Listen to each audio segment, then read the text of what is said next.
नाशिक शहरात गेल्या काही दिवसांपासून चोरट्यांचा सुळसुळाट असल्याचं चित्र पाहायला मिळतंय। पार्क केलेली रिक्षा अज्ञात चोरट्यांनी चोरून नेण्याची धक्कादायक घटना शहरातील उपनगर परिसरातील नंदनवन सोसायटीत घडली।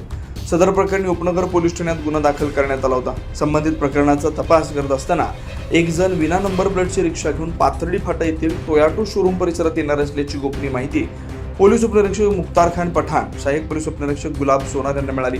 मिळालेल्या माहितीनुसार पोलिसांनी परिसरात सापळा रचून एका संशयितास ताब्यात घेतलं। महेंद्र सूर्यवंशी असं पोलिसांनी ताब्यात घेतलेल्या संशयिताचं नाव। त्याची कसून चौकशी केली असता त्यानं सदर गुन्ह्याची कबुली दिली। त्याच्याकडून तब्बल 1.5 लाख रुपये किमतीची रिक्षा हस्तगत केली। पुढील कारवाईसाठी त्यास उपनगर पोलीस ठाण्यात दाखल करण्यात आलाय। घटनेचा पुढील तपास उपनगर पोलीस करतात।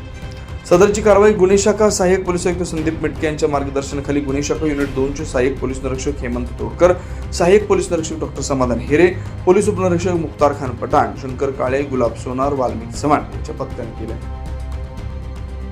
9 न्यूज महाराष्ट्रासाठी प्रतिनिधी इसाक कुरेशी, नाशिक।